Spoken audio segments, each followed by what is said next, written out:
Hi hello friends, welcome back to my YouTube channel. ಎಲ್ಲರೂ ಹೇಗಿದ್ದೀರಾ? I hope ಎಲ್ಲರೂ ಚೆನ್ನಾಗಿದ್ದೀರಾ ಅಂತ ಭಾವಿಸ್ತಾ ಇವತ್ತಿನ ಬ್ಲಾಗ್ನ ಸ್ಟಾರ್ಟ್ ಮಾಡ್ತಾ ಇದ್ದೀನಿ ಫ್ರೆಂಡ್ಸ್. ಇವತ್ತು ಆಂಟಿ ಮನೆಯಲ್ಲೇ ಇರೋದ್ರಿಂದ ಇವತ್ತು ಹೊಸದುಡ್ಕೋ ಎಲ್ಲರ ಮನೆಯಲ್ಲೂ ನಾನ್ ವೆಜ್ ಘಮ ಘಮ ಅಂತ ಇರುತ್ತೆ. ಮಾರ್ನಿಂಗ್ ಈಗ ತಾನೇ ಎದ್ದಿದ್ವಿ. ಇದು ಸ್ವಲ್ಪ ಲೈಟಾಗಿ ಕಾಫಿ ಕುಡ್ಕೊಂಡು ಬಿಸಿಲು ಕಾಯೋಣ ಅಂತ ಈಚೆ ಬಂದೆ. ಹಾಗೆ ಮಮ್ಮಿನೂ ಮತ್ತು ಆಂಟಿನೂ ಬಿರಿಯಾನಿಗೆ ರೆಡಿ ಮಾಡ್ಕೊತಾ ಇದ್ದಾರೆ. ಮಾರ್ನಿಂಗ್ ಚಿಕನ್ ಬಿರಿಯಾನಿ ರೆಡಿ ಮಾಡ್ತಾಯಿದ್ದಾರೆ. ನೋಡೋಣ ರೆಸಿಪಿ ಹೇಗೆ ಮಾಡ್ತಾರೆ ನೋಡೋಣ ಬನ್ನಿ ಫ್ರೆಂಡ್ಸ್. ಹಾಗೆ ಫ್ರೆಂಡ್ಸ್, ಮಾರ್ನಿಂಗ್ ಹೇಳಿದ್ನಲ್ಲ ಬಿರಿಯಾನಿ ರೆಡಿ ಮಾಡ್ತಾಯಿದ್ದಾರೆ. ಬಿರಿಯಾನಿಗೆ ಎಲ್ಲನೂ ಕಟ್ ಮಾಡ್ಕೊಂಡಿದ್ದಾರೆ. ಶುಂಠಿ ಬೆಳ್ಳುಳ್ಳಿ ಪೇಸ್ಟು ಮತ್ತು ಈರುಳ್ಳಿ, ಕೊತ್ತಂಬರಿ ಸೊಪ್ಪು, ಹಸಿಮೆಣ್ಸಿನ್ಕಾಯಿ, ನಿಂಬೆಹಣ್ಣು. ಬಟ್ ನಮ್ಮ ಆಂಟಿ ಹೇಗೆ ಅಂತಂದರೆ ಟೊಮೊಟೊ ಹಾಕೋದಿಲ್ಲ, ಅದಕ್ಕೆ ನಿಂಬೆಹಣ್ಣು ಹುಳಿಗೆ ಹಾಕ್ತಾರೆ. ಸ್ವಲ್ಪ ನಾಟಿ ಸ್ಟೈಲಲ್ಲಿ ಮಾಡ್ತಾರೆ. ಗ್ರೀನ್ ಕಲರ್ ಬಿರಿಯಾನಿ ನನಗೆ ಅದು ಇಷ್ಟ ಆಗುತ್ತೆ. ರೆಡ್ ಕಲರು ಬಿರಿಯಾನಿ ಅಂದರೆ ಇಷ್ಟ ಆಗೇ ಆಗುತ್ತೆ.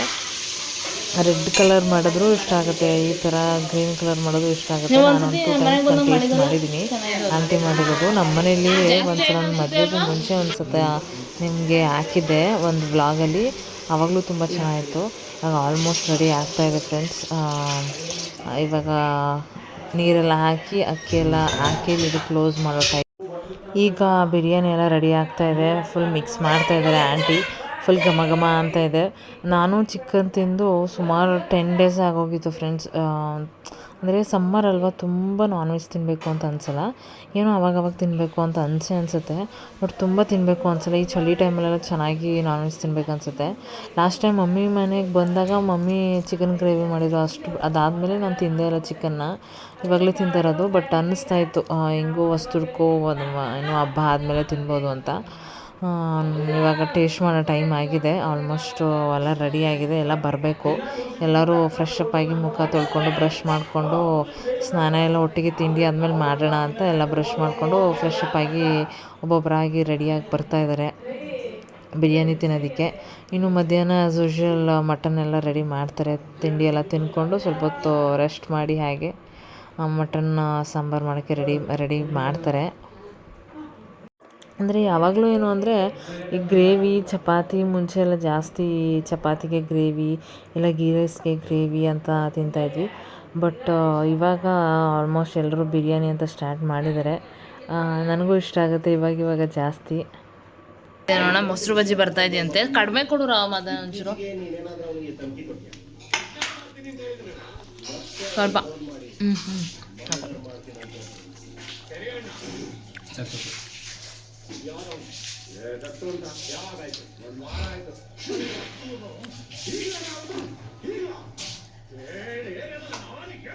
ಚೆನ್ನಾಗಿದೆ ಟೇಸ್ಟು, ನಿಜ ಚೆನ್ನಾಗಿದೆ, ಸಕ್ಕತ್ತಾಗಿದೆ ಬಿರಿಯಾನಿ.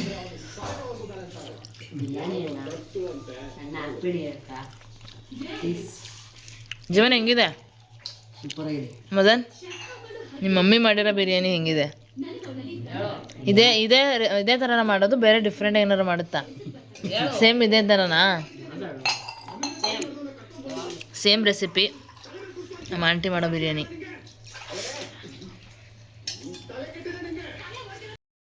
ಹಾಗೆ ಫ್ರೆಂಡ್ಸ್, ಇವಾಗಷ್ಟೇ ಫ್ರೆಶ್ ಅಪ್ ಆಗಿ ಕೂತ್ಕೊಂಡಿದ್ದೀನಿ. ಒಳಗಡೆ ಅಡುಗೆ ಎಲ್ಲ ರೆಡಿ ಆಗ್ತಾಯಿದೆ. ಮಟನ್ ಸಾಂಬಾರು, ಚಿಕನ್ ಗ್ರೇವಿ ಮತ್ತು ಬೋಟಿ, ಗೀ ರೈಸ್ ಎಲ್ಲ ವೆರೈಟಿ ಎಲ್ಲ ರೆಡಿ ಮಾಡ್ತಾಯಿದ್ದಾರೆ.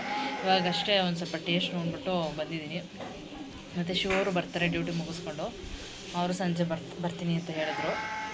ಒಟ್ಟಿಗೆ ಊಟ ಗೀಟ ಎಲ್ಲ ಮುಗಿಸ್ಕೊಂಡು ನಾವು ಮನೆಗೆ ಹೊರಡ್ತೀವಿ. ಫ್ರೆಂಡ್ಸ್ ನೋಡಿ ಬಂದರು.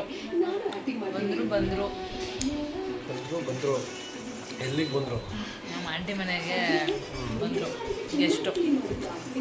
ಡ್ಯೂಟಿ ಮುಗಿಸ್ಕೊಂಡು ಇಷ್ಟೊತ್ತವರೆಗೂ ಸಂಜೆವರೆಗೂ ಟಯರ್ಡ್ ಆಗಿದೆಯಾ? ಬೆಳಗ್ಗೆಯಿಂದ ಸಂಜೆವರೆಗೂ ಡ್ಯೂಟಿ ಮಾಡಿ ಸ್ವಲ್ಪ ಆಗಿದೆಯಾ? ಯಾಕೆ ನಾನು ನೆನ್ನೆಲ್ಲ ಹಬ್ಬ ಮುಗಿಸಿದ್ರೆ ನಾನು ಬಿಟ್ಬಿಟ್ಟು ಅಲ್ಲ, ನಾನು ಹಿಂದೆ ಹಬ್ಬ ಹೇಗಿತ್ತು? ನಾಟ್ ಕಂಪ್ಲೀಟ್ ಆಗಿಲ್ಲ. ಹಬ್ಬ ಕಂಪ್ಲೀಟ್ ಆಗಿಲ್ಲ. ನೀಟಾಗಿ ನಿಜ ಹೇಳ್ಬೇಕು. ನೀಟಾಗಿ ನಿಜ, ನೀವಿಲ್ಲದೆ ಹಬ್ಬ ಕಂಪ್ಲೀಟ್ ಆಗಿರಲಿಲ್ಲ. ಹೌದಾ? ನನ್ನ ನಂಬಿ ಪ್ಲೀಸ್. ಫ್ರೆಂಡ್ಸ್ ಅವರು ಬಂದರು. ಅದಾದಮೇಲೆ ಅಡುಗೆ ಸ್ವಲ್ಪ ಲೇಟಾಗಿ ಮಾಡೋಣ, ಯಾಕಂದರೆ ಮಾರ್ನಿಂಗ್ ನಾನ್ ವೆಜ್ ತಿಂದಿರೋದ್ರಿಂದ ಅದೊಂದು ಸ್ವಲ್ಪ ಬೇಗ ಡೈಜೆಷನ್ ಆಗೋಲ್ಲ. ನಾನ್ ವೆಜ್ಜು ತುಂಬ ಬೇಗ ಮಾಡಿಬಿಟ್ರೆ ಸ್ವಲ್ಪ ಆರೋಗುತ್ತೆ. ಬಿಸಿ ಬಿಸಿ ಸ್ವಲ್ಪ ಲೇಟಾಗಿ ಮಾಡ್ಕೊಂಡು ತಿನ್ನೋಣ ಅಂತ ಒಂದು 4-5 ಓ ಕ್ಲಾಕಿಗೆ ಎಲ್ಲ ಆಲ್ಮೋಸ್ಟ್ ರೆಡಿ ಆಗಿದ್ದು. ಚಿಕನ್ ಗ್ರೇವಿ, ಚಿಲ್ಲಿ ಅಂದರೆ green colour chicken gravy, ghee rice, ಮತ್ತು ಇಲ್ಲಿ ಬೋಟಿ ಎಲ್ಲ ರೆಡಿ ಆಗ್ತಾಯಿತ್ತು. ಇಲ್ಲಿ ಸಾಂಬಾರು ಕೆಳಗಡೆ ಸಾಂಬಾರು ರೆಡಿ ಆಗ್ತಾಯಿತ್ತು. ಆಲ್ಮೋಸ್ಟ್ ಎಲ್ಲ ರೆಡಿ ಆಗ್ತಾಯಿತ್ತು. ಸಾಂಬಾರು ಸ್ವಲ್ಪ ಹಾಗೆ ಬಾಯ್ಲ್ ಆಗಬೇಕಿತ್ತು, ಇಟ್ಟಿದ್ರು. ಶಿವರು ಲೈಟಾಗೇನೋ ಡ್ಯೂಟಿಯಿಂದ ತಿನ್ಕೊಂಬಂದಿದ್ದೆ, ಮಾಡ್ತೀನಿ ಅಂತ ಹೇಳಿದರು. ಹೇಳಿ ಹೇಗಾಯ್ತು, ಹೇಗೆ ಅನ್ನಿಸ್ತು? ಏನು ಒಂದು ದಿನ ಆಯಿತಾ? ಎಷ್ಟು 2 ದಿನ ಆಯಿತು. ಮೊನ್ನೆ ನೈಟ್ ಬಂದಿದ್ದು ನಾನು. ಯಾವಾಗ? Wednesday night. ನಿನ್ನೆ ಹಬ್ಬ. ಇವತ್ತು ನಾನ್ ವೆಜ್ ಹಬ್ಬ. ನಾನ್ ವೆಜ್ ಹಬ್ಬ ಹೊಸ್ತಡ್ಕು. ಹೇಗೆ ಅನ್ನಿಸ್ತು? ಗಂಡನ ಮನೆ ಬಿಟ್ಟು ತವರು ಮನೆ ಕಡೆಗೆ ಬಂದುಬಿಟ್ಟಿದ್ದೀರಾ 2 ದಿನದಿಂದ ಇಲ್ಲೇ. ಎಲ್ಲಿ 2 ದಿನ ಆಯಿತು? ಇನ್ನೂ 1.5 ದಿನ ಆಯಿತು. 1.25 ದಿನ. 1.25. ನಿಮ್ಗೆ ಹೇಗೆ ಅನ್ನಿಸ್ತು? ನನಗಂತೂ ಏನೋ ಮನೇಲಿ ಮಿಸ್ಸಿಂಗ್. ಫ್ರೆಂಡ್ಸ್, ಬರೀ ಸುಳ್ಳು. ಸತ್ಯ ಹೇಳಿದ್ರೆ ಬೆಲೆನೇ ಇಲ್ಲ ಗುರು. ಹೌದಾ? ನಮ್ಮ ಮನೆ ಯಾಕೋ ಇನ್ಕಂಪ್ಲೀಟ್ ಅಂತ ಅನ್ನಿಸ್ತಿದೆ. ಹೌದಾ? ನಿಜ? ಹೌದು, ಮನೆ ಸೊಸೆ ಇಲ್ಲದೆ ಮನೆ ತಡ್ಕೊಳಕ್ಕಾಗ್ತಾ ಇಲ್ಲ ಫ್ರೆಂಡ್ಸ್ ಖುಷಿನ. ಖುಷಿ ಆಯ್ತಾ? ನಡೀರಿ ಊಟ ಮಾಡಿ, ಟೈಮ್ ಆಗಿದೆ.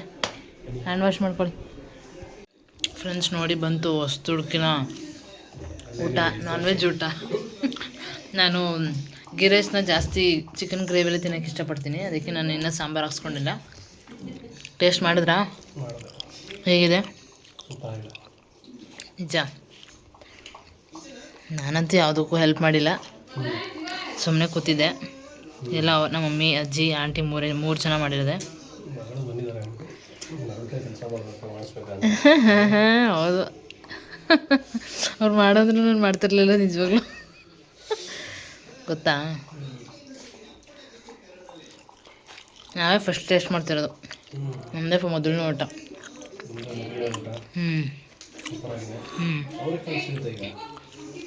ನಮ್ಮ ಅಂಕಲ್ ತಂದಿದ್ರು. ಏನೋ ಇವಾಗ ನಾನ್ ವೆಜ್ ಅಲ್ವಾ, ಮಾಡ್ತಾರೇನೋ ಅಂತ ಮಾಡ್ತಾಯಿದ್ರು.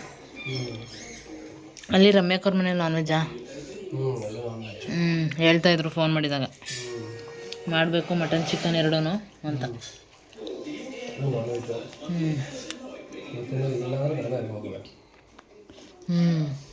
ನೀವೇ ಅಲ್ಲಿ ಕೊಟ್ಟೋಗ್ತಾಯಿದ್ರಿ, ನಿಮ್ಮ ಮುಖನೇ ಸರಿಗೆ ತೋರಿಸ್ಲಿಲ್ಲ. ಹಾಗೆ ಫ್ರೆಂಡ್ಸ್, ನೆಕ್ಸ್ಟ್ ಡೇ ಮಾರ್ನಿಂಗಿಂದ ಬ್ಲಾಗ್ನ ಕಂಟಿನ್ಯೂ ಮಾಡ್ತಾಯಿದ್ದೀನಿ. ಯಾಕಂದರೆ ನಿನ್ನೆ ಶೋ ಅವರು ಊಟ ಮಾಡ್ಕೊಂಡು ಹೊರಟ್ಬಿಟ್ರು. ನೈಟ್ ಒಂದು 8 ಓ ಕ್ಲಾಕಿಗೆ ಹೊರಟ್ಬಿಟ್ರು. ನಾನು ಕರೆಕ್ಟಾಗಿ ವ್ಲಾಗ್ ಕಂಟಿನ್ಯೂ ಮಾಡೋಕ್ಕಾಗಲಿಲ್ಲ. ಮತ್ತು ಮಾರ್ನಿಂಗ್ ಎದ್ದ ತಕ್ಷಣ ಮಮ್ಮಿನೂ ಹೊರಟ್ಬಿಟ್ರು. ಅಲ್ಲಿ ಪಪ್ಪ ಮನೇಲಿ ಇರ್ತಾರೆ, ಅವ್ರಿಗೆ ಟಿಫನ್ ಬೇಕು ಅಂತ. ಇವಾಗ ನಾನು ಫ್ರೆಶ್ ಅಪ್ ಆಗಿ ಟಿಫನ್ ಮಾಡ್ಕೊಂಡು ನಾನು ಇವಾಗ ಹೊರಡಬೇಕು ಫ್ರೆಂಡ್ಸ್. ಹಾಗೆ 2 ಡೇಸ್ ಆಂಟಿ ಮನೇಲೆ ಹಬ್ಬ ಎಲ್ಲ ಮುಗಿಸ್ದೆ. ಇವಾಗ ನಾನು ಮಮ್ಮಿ ಮನೆಗೆ ಹೋಗಿ ಸ್ವಲ್ಪ ಟೈಮ್ ಸ್ಪೆಂಡ್ ಮಾಡಬೇಕು, ನೋಡೋಣ. ಇವಾಗ ಮಮ್ಮಿ ಹೋಗಿದ್ದಾರೆ, ನಾನು ಇವಾಗ ಫ್ರೆಶ್ ಅಪ್ ಆಗಿ ನನ್ನ ತಮ್ಮ ಹತ್ರ ಡ್ರಾಪ್ ಮಾಡಿಸ್ಕೊತೀನಿ. ನನಗೆ ಹೋಗೋ ಪ್ಲ್ಯಾನ್ ಇತ್ತು, ಬಟ್ ಶಿವು ಅವರು ಡ್ಯೂಟಿಗೆ ಹೋಗಲೇಬೇಕು ಅಂತ ಹೇಳಿದ್ರು. ಅದಕ್ಕೆ ಇರಲಿ, ಇನ್ನೊಂದು ದಿನ 1-2-3 ಡೇಸ್ ಆದಮೇಲೆ ಹೋಗೋಣ ಅಂತ ಸುಮ್ಮನೆ ಆದ್ವಿ. ಹಾಗೆ ಫ್ರೆಂಡ್ಸ್, ಇದಾಗಿತ್ತು ಈ ನನ್ನ ಒಂದು ಪುಟ್ಟ ವ್ಲಾಗ್. ಈ ವ್ಲಾಗ್ ನಿಮಗೆ ಇಷ್ಟ ಆಗಿದೆ ಅಂತ ಭಾವಿಸ್ತೀನಿ. ಇಷ್ಟ ಆಗಿದ್ದರೆ ಲೈಕ್ ಮಾಡಿ, ಶೇರ್ ಮಾಡಿ, ಹಾಗೆ ಕಮೆಂಟ್ ಮಾಡಿ. ಇನ್ನು ಯಾರ್ಯಾರು ನನ್ನ ಚಾನಲ್ನ ಸಬ್ಸ್ಕ್ರೈಬ್ ಮಾಡಿದೆ, ಹಾಗೆ ನನ್ನ ವೀಡಿಯೋಸ್ನ ನೋಡ್ತಾ ಇದ್ದರೆ ಪ್ಲೀಸ್ ಸಬ್ಸ್ಕ್ರೈಬ್ ಮಾಡಿಕೊಂಡು ವೀಡಿಯೋಸ್ನ ನೋಡಿ ಅಂತ ಕೇಳ್ಕೊತೀನಿ friends. Thank you so much. ಹೀಗೆ ನನ್ನ ಸಪೋರ್ಟ್ ಮಾಡಿ.